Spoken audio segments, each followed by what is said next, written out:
Shalom. Sekali lagi, Shalom. Puji Tuhan, Bapak Ibu yang dikasihi oleh Tuhan, jemaat yang berbahagia, hari ini kita bersama-sama kembali ada di dalam ibadah minggu dan kita akan mempersiapkan hati kita untuk mendengarkan firman Tuhan. Mari kita tunduk kepala dan kita berdoa. Bapa di surga, kami bersyukur buat kesempatan yang indah hari ini. Kami boleh bersama-sama memuji dan mempermuliakan nama-Mu. Kami mengagungkan Engkau Tuhan Allah dan Juru Selamat kami yang hidup, karena Engkau tidak pernah meninggalkan kami. Saat ini kami mempersiapkan hati kami untuk diisi oleh kebenaran firman-Mu. Mari Bapa di surga, berbicaralah kepada setiap kami. Nyatakan isi hati-Mu, singkapkan kebenaran-Mu kepada setiap kami, sehingga setiap kami diteguhkan. Engkau memberkati dan mengurapi hamba-Mu yang menyampaikan firman Tuhan, memberkati dan mengurapi seluruh umat-Mu yang ada di rumah mereka masing-masing, yang sedang mendengarkan firman Tuhan hari ini.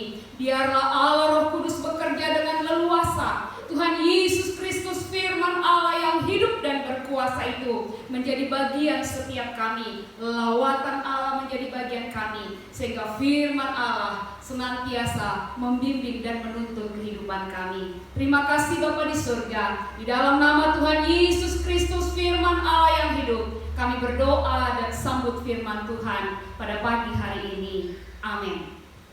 Puji Tuhan, Bapak Ibu yang dikasihi oleh Tuhan, saya percaya bahwa setiap kita senantiasa ada dalam lindungan dan anugerah Tuhan, dan saya percaya bahwa hari ini kita bersuka cita oleh karena Tuhan senantiasa baik bagi kita.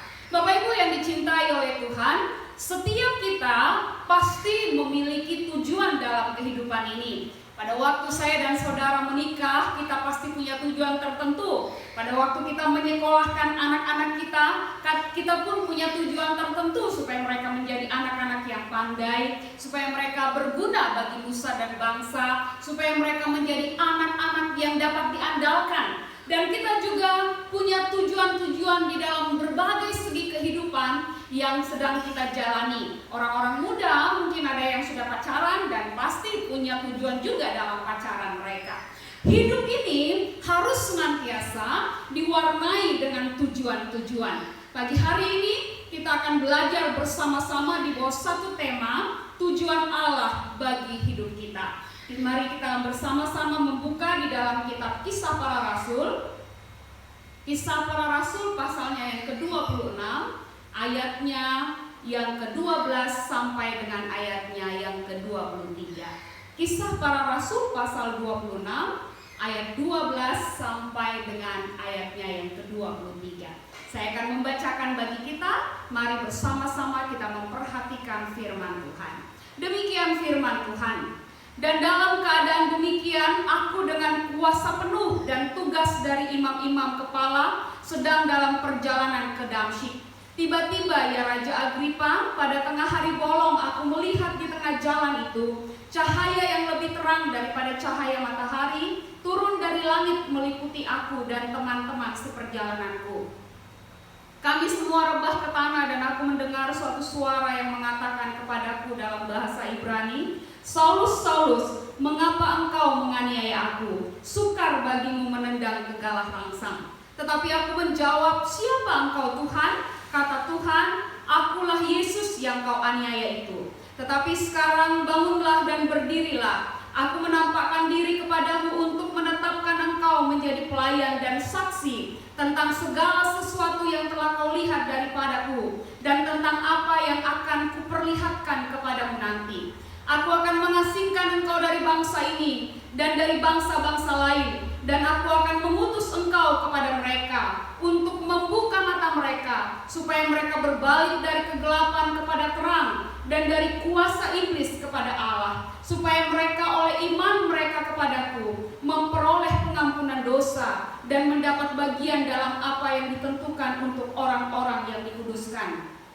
Sebab itu ya Raja Agripa, kepada penglihatan yang dari sorga itu tidak pernah aku tidak taat. Tetapi mula-mula aku memberitakan kepada orang-orang Yahudi di Damsyik, di Yerusalem, dan di seluruh tanah Yudea, dan juga kepada bangsa-bangsa lain, bahwa mereka harus bertobat dan berbalik kepada Allah, serta melakukan pekerjaan-pekerjaan yang sesuai dengan pertobatan itu. Karena itulah orang-orang Yahudi menangkap aku di bait Allah dan mencoba membunuh aku. Tetapi oleh pertolongan Allah aku dapat hidup sampai sekarang dan memberi kesaksian kepada orang-orang kecil dan orang-orang besar. Dan apa yang kuberitakan itu tidak lain daripada yang sebelumnya telah diberitahukan oleh para nabi dan juga oleh Musa, yaitu bahwa Mesias harus menderita sengsara, dan bahwa ia adalah yang pertama yang akan bangkit dari antara orang mati, dan bahwa ia akan memberitakan terang kepada bangsa ini dan kepada bangsa-bangsa lain.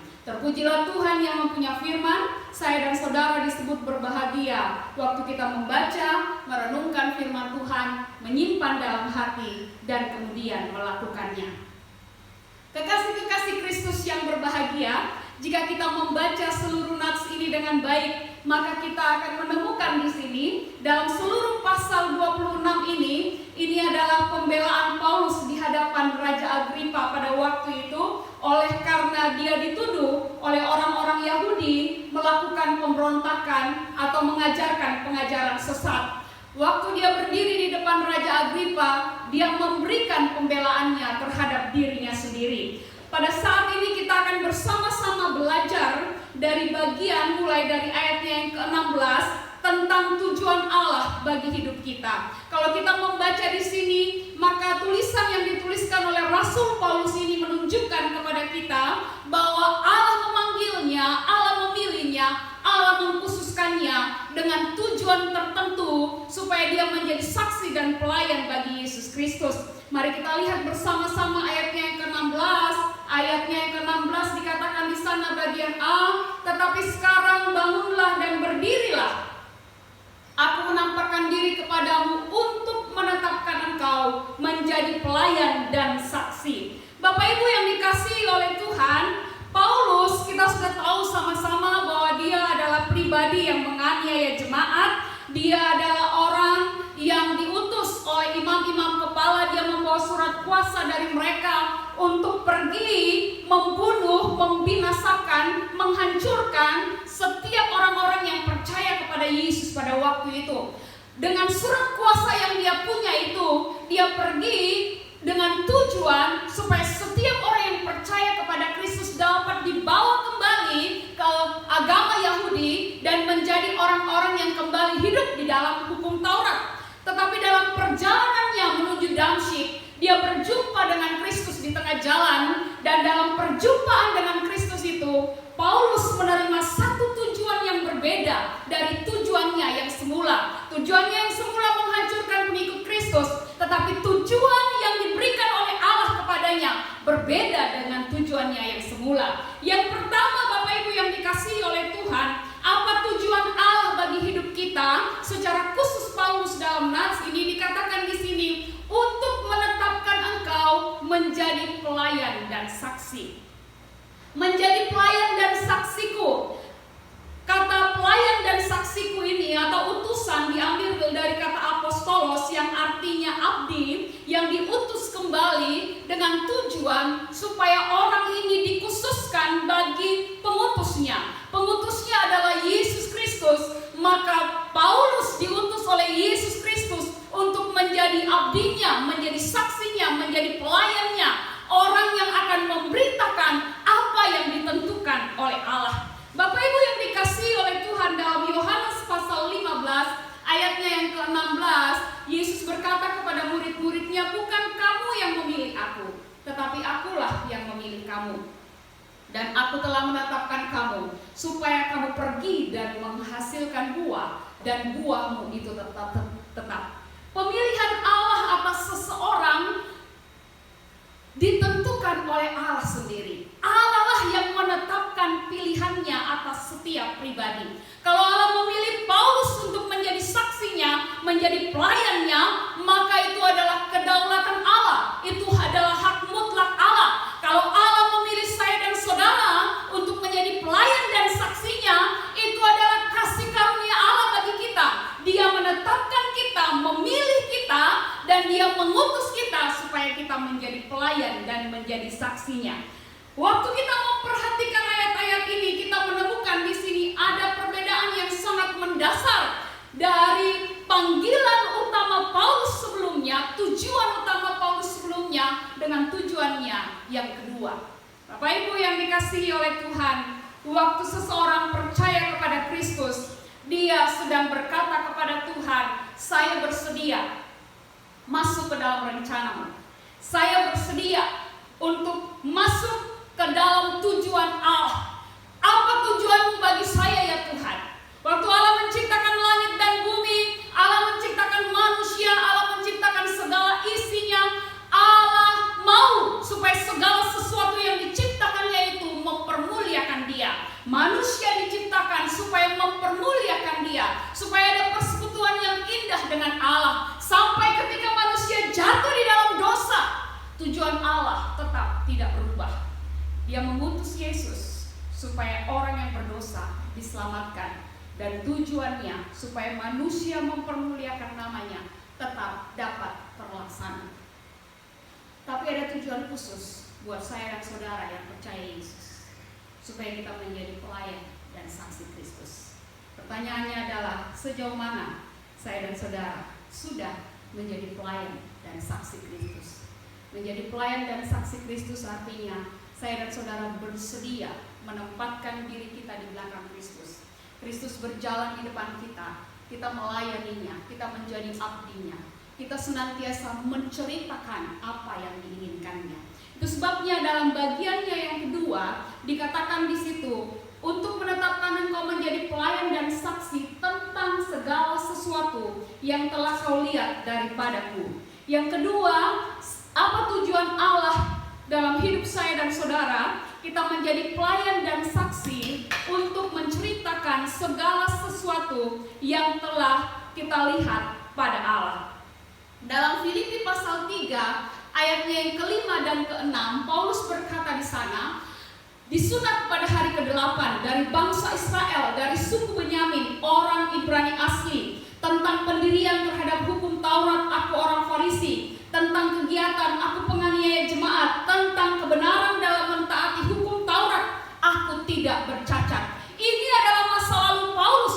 Paulus adalah seorang Israel asli, seorang yang sungguh-sungguh militan, seorang yang sungguh-sungguh fanatik, seorang yang berdiri dan sungguh membela hukum Taurat. Dia adalah orang Farisi yang ditetapkan untuk melakukan, mempraktekkan semua yang dia pelajari dari hukum Taurat, dari kitab-kitab Taurat. Dia belajar sedemikian rupa menghafalnya, bahkan dia berdiri untuk menjadi contoh dalam mempraktekkan hukum Taurat itu. Ayat ini berkata kepada kita, tujuan panggilan Allah bagi Paulus yang kedua adalah supaya dia menjadi saksi tentang segala sesuatu yang telah kau lihat daripadaku. Apa yang sudah Paulus lihat daripada Allah? Kalau melihat latar belakang Paulus ini, dia adalah orang yang mentaati hukum Taurat tanpa cacat. Artinya, dia orang yang mempelajari kitab suci. Dia orang yang duduk di hadapan Allah pagi, siang, dan malam. Tiap-tiap waktu belajar dari Allah. Dia hidup dalam persekutuan dengan Allah, dalam hubungannya dengan firman Allah, dengan hukum Taurat, dengan perjanjian lama. Dia memegang teguh perjanjian lama. Dia melakukannya, dia mati-matian membela firman Allah. Waktu matanya dibukakan dari seseorang yang menganggap Yesus Kristus adalah musuh, sekarang dia masuk ke dalam firman Allah dan dia melihat kebenaran dari sudut pandang Allah. Mata rohaninya dibukakan sehingga dia tahu bahwa orang yang berdiri di hadapannya sekarang itu adalah Allah, adalah Tuhan, adalah Yesus Kristus, Tuhan dan Juru Selamat yang tengah datang ke dalam dunia ini.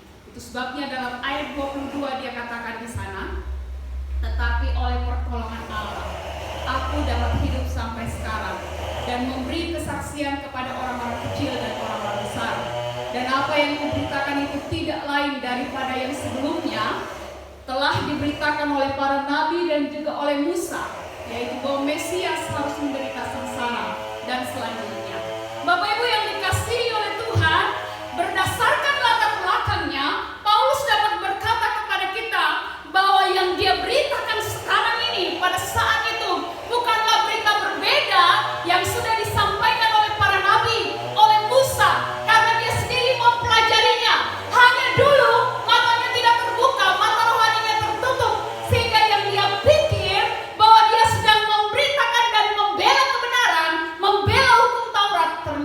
menentangnya. Dengan demikian, apa yang telah dipelajarinya dari Allah menjadi sesuatu yang hidup di dalam dirinya. Dia mengerti bahwa pemberitaan tentang Mesias sudah dimulai sejak Kejadian.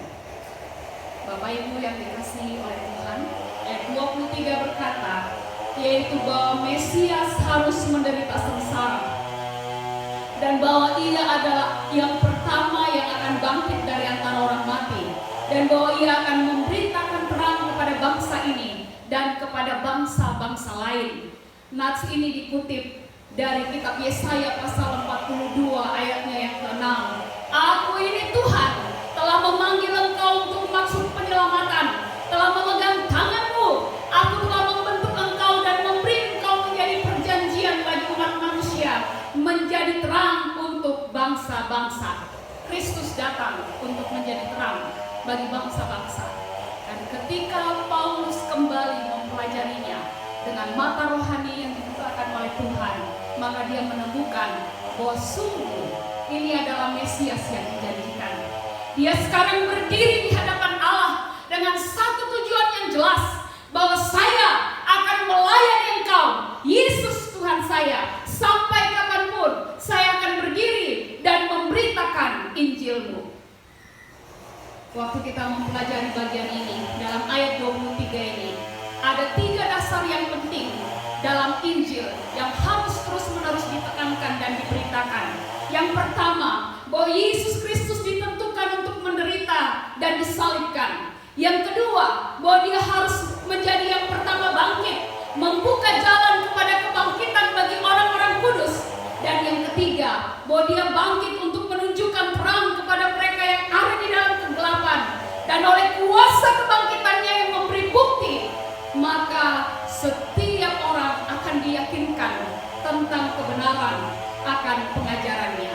Bapak Ibu yang dikasihi oleh Tuhan, berita inilah yang disampaikan oleh Paulus, yang sudah dia ketahui sebelum dia berjumpa dengan Yesus secara pribadi. Sebenarnya dia sudah tahu, hanya saja dia belum dibukakan secara jelas.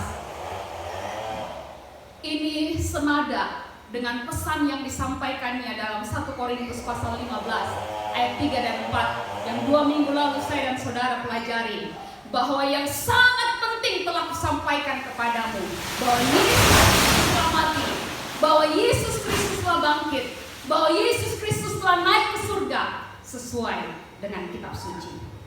Bapak Ibu yang dikasihi oleh Tuhan, pada pagi yang berbahagia ini, ketahuilah bahwa Allah punya tujuan dalam kehidupan saya dan saudara, supaya saya dan saudara menjadi pelayan dan saksi tentang segala sesuatu yang telah kita lihat daripadanya. Apa yang saya dan saudara sudah lihat pada Yesus Kristus. Saya dan saudara punya pengalaman-pengalaman pribadi di dalam Tuhan. Saya dan saudara sudah berjumpa dengan Kristus, menjadikan dia sebagai Tuhan dan Juru Selamat pribadi kita, menjadikan dia Allah. Saya dan saudara sudah mengalami dia menggembalakan kita, dia menuntun kita, dia membimbing kita, dia memberi pencerahan kepada kita, dia membuka wawasan kita, dia menolong kita. Waktu kita sakit dia sembuhkan kita, waktu kita susah dia hibur kita, waktu kita ada di dalam berbagai-bagai pencobaan, dia ada di sana untuk menopang dan memberikan jalan keluar. Apa yang saya dan saudara alami di dalam Tuhan, itulah yang menjadi kesaksian dan berita kita dimanapun kita berada. Kita akan memberitakannya supaya kasih Allah yang maha besar menjadi bagian saya dan saudara. Yang ketiga, Bapak Ibu yang dikasihi oleh Tuhan, tujuan Allah bagi hidup kita ada pada ayatnya yang ke-16 bagian terakhir. Itulah kita berkata kepada kita tentang segala sesuatu yang kau lihat daripadaku dan tentang apa yang akan kuperlihatkan kepadamu nanti. Saya dan saudara dalam mengiring Tuhan, tujuan Allah bukan hanya untuk memakai kita menjadi saksi, menjadi pelayannya di dalam apa yang saya dan saudara sudah alami dalam perjalanan atau yang sudah terjadi, tetapi juga yang akan terjadi ke depannya. Karena Allah adalah Tuhan atas hari kemarin, atas hari ini, dan atas hari esok. Dia tahu apa yang akan terjadi atas hari esok. Itu sebabnya dia menetapkan saya dan saudara untuk menjadi pelayannya bagi masa depan kita. Ayat 18 dikatakan untuk membuka mata mereka. Mereka ini siapa? Orang-orang Yahudi. Supaya mereka berbalik dari kegelapan kepada terang dan dari kuasa iblis kepada Allah. Supaya mereka oleh iman mereka kepadaku memperoleh pengampunan dosa dan mendapat bagian dalam apa yang ditentukan untuk orang-orang yang dikuduskan. Kekasih-kekasih Kristus, saya dan saudara punya tugas ke depan untuk terus menyatakan kepada orang lain bahwa Yesus akan membuka mata hati setiap orang yang mau percaya kepadanya. Bahwa Yesus mampu membawa orang berbalik dari kegelapan kepada terangnya yang ajaib. Bahwa Yesus mampu membebaskan orang dari kuasa iblis masuk ke dalam kuasa Allah yang penuh dengan terang. Bahwa Yesus mampu menolong setiap orang yang datang dengan iman untuk memperoleh pengampunan dosa.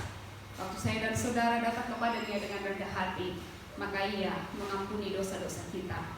Dan Yesus juga mampu untuk membawa saya dan saudara mendapat bagian dalam apa yang ditentukan untuk orang-orang yang dikuduskan. Artinya Bapak Ibu yang dikasihi oleh Tuhan, sesuai dengan Yohanes 15 ayat 16 tadi yang kita baca bersama-sama, Yesus berkata bahwa Dia memilih saya dan saudara supaya pergi menghasilkan buah, dan buah itu tetap. Dia mau supaya ada orang lain yang dibawa kepada Yesus. Ada orang lain yang bertobat.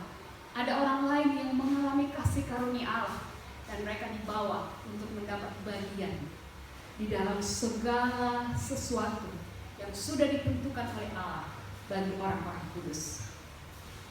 Bapak Ibu yang dikasihi oleh Tuhan, pertanyaannya pada pagi hari ini, bagaimana dengan saya dan saudara? Apakah saya dan saudara sudah tahu tujuan Allah atas hidup kita? Apakah sungguh kita adalah orang yang sudah mempercayakan seluruh kehidupan kita kepadanya?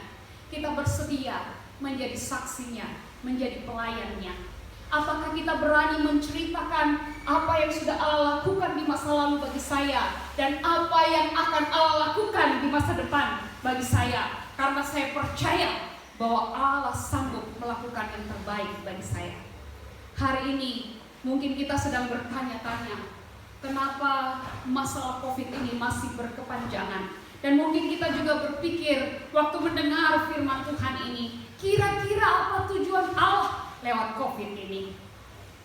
Apakah saya dan saudara bersyukur di dalamnya? Itu pertanyaan pertama.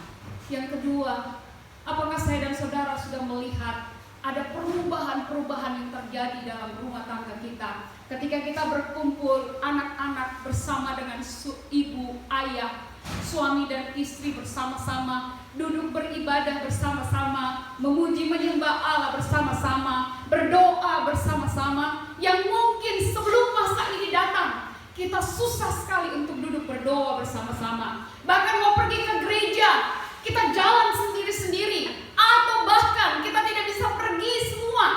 Hanya ada salah satu, hanya ada ayah dan ibu, atau hanya anak-anak yang pergi karena tidak ada kendaraan, karena berbagai alasan yang lain. Tapi hari ini, Bapak dan Ibu sekalian, pemuda-pemudi, anak-anak yang dikasihi Tuhan, engkau duduk di rumah hari ini, engkau bersama dengan ayahmu, ibumu, dengan anak-anakmu, dengan semua keluarga yang ada. Kita bersyukur kepada Tuhan, karena ada orang lain yang harus bekerja. Para tenaga medis di rumah sakit mungkin tidak bisa duduk beribadah dengan keluarga mereka, karena mereka harus dipisahkan dari keluarga mereka. Tapi kalau hari ini kita bisa beribadah bersama-sama, itu karena anugerah Tuhan. Artinya dalam masa pandemi ini ada tujuan Allah yang jelas bagi setiap pribadi. Apakah saya dan saudara semakin mencintai Dia? Apakah saya dan saudara semakin mencari Dia? Apakah kita haus dan lapar akan Dia? Kita rindu Dia, kita datang kepadanya. Saya membaca sebuah renungan harian kemarin yang mengatakan Seringkali pada waktu berkat datang, kita tidak mencari Allah. Tetapi begitu badai dan gelombang datang, kita justru semakin mengasihi Dia. Bapak Ibu yang dikasihi oleh Tuhan, biarlah badai dan gelombang yang sedang menerpa seluruh kehidupan hari ini itu menjadi pijakan bagi saya dan saudara. Kita mau berenang di atasnya, kita mau berselancar di atasnya untuk mempermuliakan Allah, sehingga tujuan Allah atas hidup saya dan saudara dipenuhi meskipun dalam suasana yang sulit. Kasih-kekasih Kristus yang berbahagia, sebagai kesimpulan saya membaca ayat 19. Alkitab berkata kepada kita, sebab itu ya Raja Agripa, kepada penglihatan yang dari sorga itu tidak pernah aku tidak taat. Waktu kita baca seluruh bagian ini, tujuan Allah bagi hidup saya dan saudara yang pertama, untuk menjadi pelayan dan saksi Kristus. Yang kedua, kita menjadi pelayan dan saksi Kristus untuk menceritakan segala sesuatu yang telah kita lihat padanya. Yang ketiga adalah kita menjadi saksi Kristus, pelayan dan saksi Kristus untuk menceritakan apa yang akan diperlihatkan Allah kepada saya dan saudara. Dan Paulus menegaskan di sini bahwa untuk penglihatan dari sorga itu, untuk tujuan yang sudah disampaikan Allah kepadanya itu, tidak pernah sekalipun dia tidak taat. Apakah kita dapat berkata sama hari ini bahwa untuk tujuan Allah bagi saya di tengah-tengah dunia ini, saya tidak pernah tidak taat. Saya akan senantiasa taat dan mengikut Engkau dengan sepenuh hati saya. Pujilah Tuhan yang mempunyai firman. Saya dan saudara berbahagia waktu kita bukan hanya mendengar, bukan hanya membaca, tapi melakukan firman Tuhan. Mari kita tunduk kepala dan mengucap syukur buat firman Tuhan. Bapa di surga, kami bersyukur buat firman-Mu. Terima kasih, kami percaya bahwa ada pesan yang indah bagi setiap kami hari ini, bahwa Tuhan, Engkau memberikan kami hak istimewa karena Tuhan punya tujuan yang sangat jelas dalam hidup kami, supaya kami menjadi pelayan dan saksi Tuhan dimanapun kami berada, dalam konteks apapun juga, dalam kondisi apapun juga, kami dapat berdiri di hadapan Tuhan untuk menceritakan segala perbuatan Allah yang sudah kami lihat, dan bahkan apa yang akan terjadi ke depan. Kami dapat menjadi pribadi-pribadi yang menyambung, yang menyampaikan isi hati-Mu kepada orang-orang di sekeliling kami, sehingga ada lebih banyak orang dibawa kepada Yesus Kristus. Tuhan, teguhkan hati kami masing-masing, dan biarlah dalam persekutuan kami dengan Tuhan, pribadi lepas pribadi, keluarga lepas keluarga, kami menemukan tujuan itu, kami berjalan di dalam tujuan itu, dan kami menikmati kehidupan persekutuan pribadi kami dengan Tuhan, karena tidak mungkin kami dipakai oleh Tuhan tanpa persekutuan pribadi dengan Tuhan. Biarlah Roh-Mu menyala-nyala dalam hidup kami, biarlah firman-Mu membangkitkan iman kami, sehingga kami semakin mempercayai Engkau, semakin mengasihi Engkau, semakin mencintai Engkau, mencari Engkau di dalam segala sesuatu, dan Tuhan menjadi sumber jawaban atas segala sesuatu dalam hidup kami. Terima kasih Bapa di surga. Siang hari ini kami mau berdoa dan menyerahkan seluruh umat-Mu yang ada di rumah dalam kondisi mereka masing-masing. Kami mau memberkati seluruh keluarga jemaat El Roy dimanapun mereka berada. Kami memberkati keluarga lepas keluarga, rumah tangga lepas rumah tangga, pribadi lepas pribadi, baik orang-orang tua, orang-orang muda, anak-anak, bayi-bayi. Kami taruh mereka di dalam tangan Tuhan. Tuhan memberkati setiap pribadi. Biarlah dari hari ke hari kami semakin bertumbuh di dalam Tuhan. Tuhan memberi kami kesehatan dan kekuatan, perlindungan Allah yang sempurna menjadi bagian kami. Tuhan memberkati setiap kepala keluarga, ibu rumah tangga dengan pekerjaan dan tugas mereka masing-masing. Kasih Allah menjadi bagian dari hamba-hamba-Mu. Kami mengingat anak-anak kami dalam pendidikan mereka, baik yang ada di SD, SMP, SMU, bahkan di perguruan tinggi. Tuhan menolong mereka, memimpin dan memberkati mereka. Meskipun mereka harus belajar dari rumah, kami berdoa hikmat Tuhan menjadi bagian dari anak-anak kami. Anak-anak kami yang sudah selesai dengan studi mereka, yang akan melanjutkan pendidikan ke jenjang selanjutnya, kami berdoa dalam nama Yesus, biarlah kemurahan Allah, berkat-berkat Tuhan menjadi bagian mereka, sehingga segala sesuatu yang diperlukan oleh mereka, Tuhan Engkau buka jalan, dan anak-anak kami boleh bersekolah dan melanjutkan studi mereka di dalam anugerah dan kemurahan Tuhan. Kami berdoa buat anak-anak kami hari ini yang sedang menyusun skripsi mereka, yang sedang menyusun tesis. Kami minta anugerah Tuhan atas mereka, biarlah mereka boleh tetap menulis, mereka boleh tetap dibimbing, meskipun dalam situasi seperti ini mereka mendapatkan segala hal yang mereka perlukan, literatur dan segala sesuatu yang mereka butuhkan. Biarlah hikmat Allah menjadi sumber pertolongan bagi mereka, sehingga mereka tetap dapat menyelesaikan studi mereka tepat pada waktunya di dalam anugerah dan pertolongan Tuhan sendiri. Tuhan, kami juga berdoa buat kondisi ekonomi setiap keluarga. Kami sadar bahwa saat ini ada begitu banyak kesulitan dengan keuangan, tapi kami percaya Tuhan, Engkau sumber segala berkat. Engkau sanggup memberkati setiap umat-Mu dengan cara-Mu yang mulia dan ajaib. Dan biarlah setiap rumah tangga, setiap keluarga menikmati anugerah Tuhan, menikmati keberkatan, menikmati kelegaan di dalam pertolongan Allah. Kalau hari ini ada yang sedang susah, mari Bapa di surga Engkau hadir dan menjadi sumber penghiburan bagi mereka. Kalau mereka membutuhkan pertolongan Allah dinyatakan bagi hamba-hamba-Mu.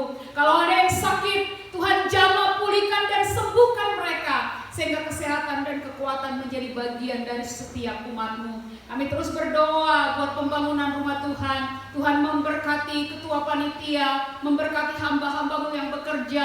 Kami taruh dalam tangan Allah. Biarlah Tuhan sendiri yang akan menolong, sehingga pembangunan rumah Tuhan ini dapat diselesaikan dalam pertolongan Tuhan sendiri. Kami juga mau berdoa ya Tuhan, menyerahkan bangsa dan negara kami dalam penanganan COVID-19. Kami terus berdoa buat Bapak Presiden, kami berdoa buat semua instansi-instansi terkait, kami berdoa buat Satgas COVID-19.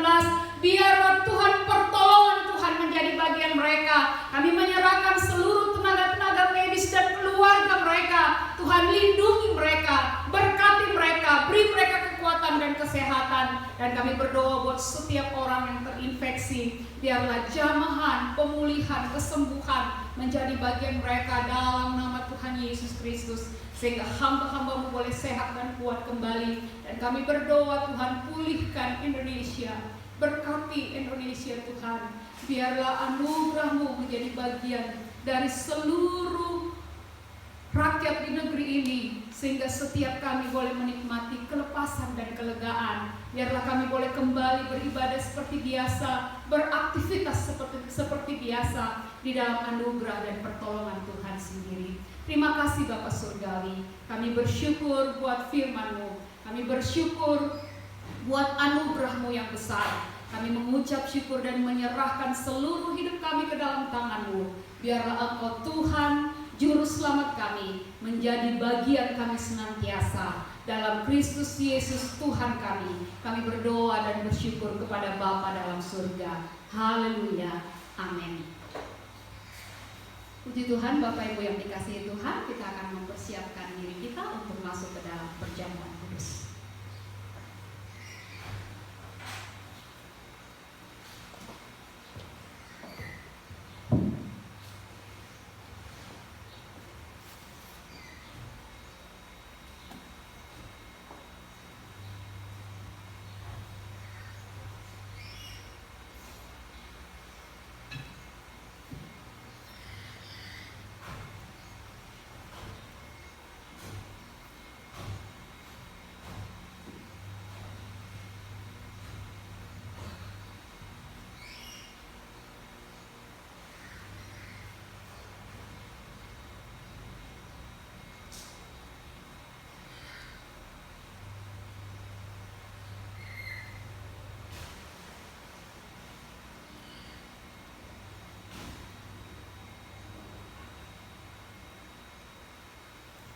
Bapak Ibu yang dikasihi oleh Tuhan, perjamuan kudus adalah perintah Allah, perintah Tuhan Yesus Kristus sebelum Dia disalibkan.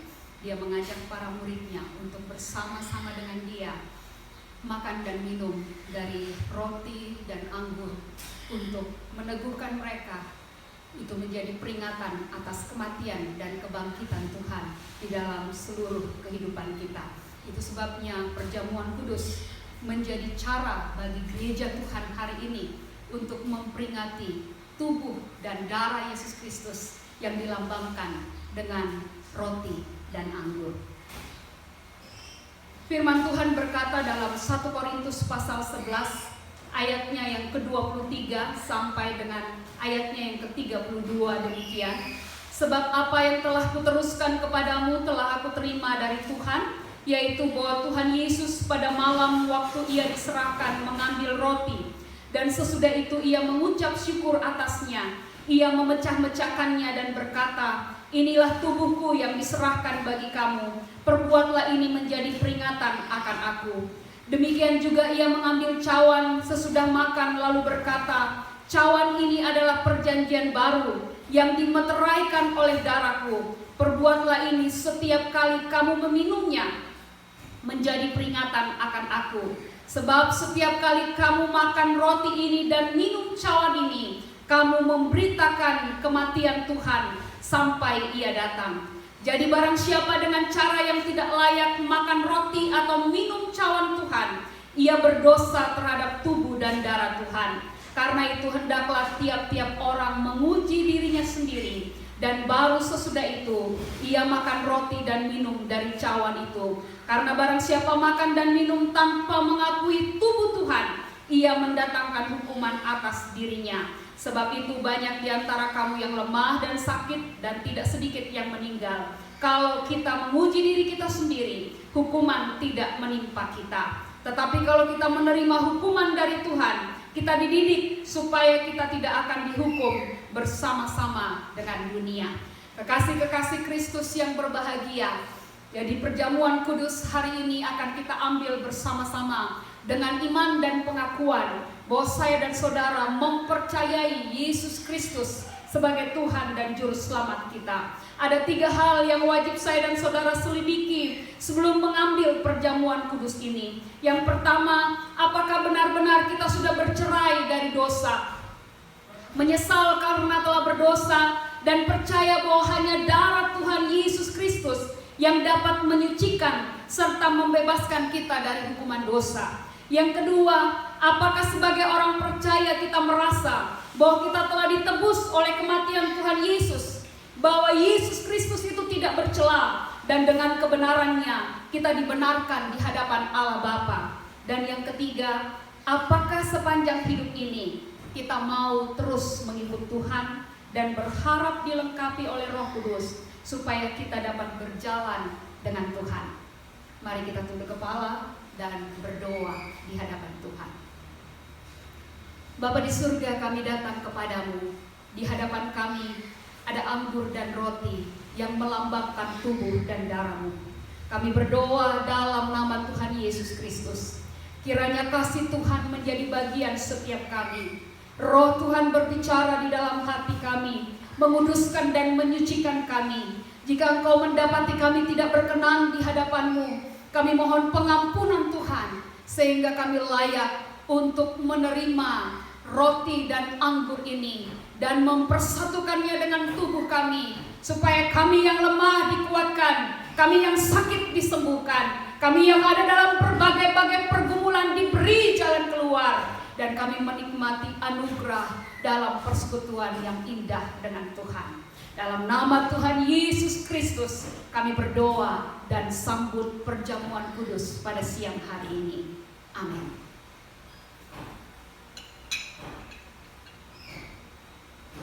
Saya mempersilakan Bapak Ibu membuka penutup anggur yang saudara terima di rumah, dan kita akan bersama-sama berdiri di hadapan Tuhan. Saya undang setiap kita berdiri, kita akan bersama-sama mengambil perjamuan kudus ini. Pada malam ketika Yesus bersama-sama dengan murid-muridnya, ia mengambil roti, memecah-mecahkannya, dan berkata, inilah tubuhku yang dipecah-pecahkan bagi kamu, ambillah dan makanlah. Mari dengan iman kita tahan roti kita berdoa. Tuhan, di tangan kami ada roti yang melambangkan tubuh Yesus yang sudah dipecah-pecahkan bagi kami. Engkau menderita, dianiaya karena kami, supaya setiap kami memperoleh kelegaan dan setiap kami menikmati anugerah Tuhan. Kami mau makan roti ini, hosti ini, di dalam nama Tuhan Yesus Kristus sebagai ungkapan syukur atas kasih-Mu yang ajaib bagi kami. Mari kita makan bersama-sama.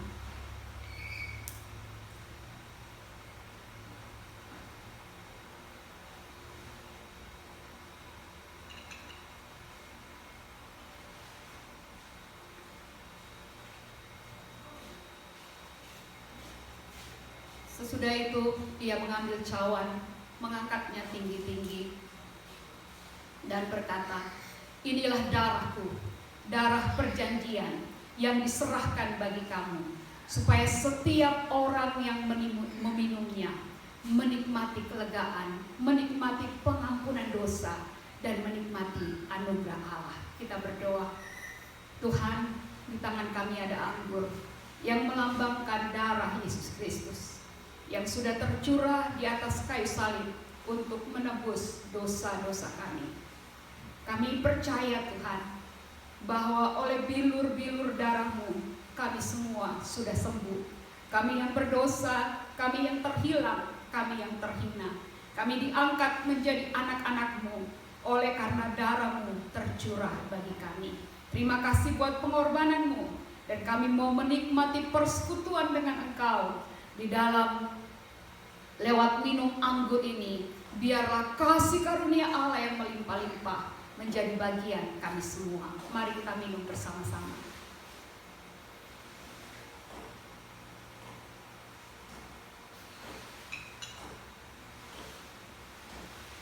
Kita mengucap syukur. Bapa, terima kasih. Terima kasih karena Engkau bersedia datang ke tengah-tengah dunia ini, bersedia menjadi manusia, bersedia dihina, bersedia dipaku dan disalibkan, bersedia menyerahkan tubuh-Mu supaya setiap kami yang berdosa dapat diampuni, dan setiap kami yang terhilang dapat dipertemukan dengan Engkau kembali, dan setiap kami yang jauh dari Tuhan dapat kembali ke dalam persekutuan yang indah dengan Tuhan. Biarlah momen perjamuan kudus hari ini memperbaharui iman kami di hadapan Tuhan.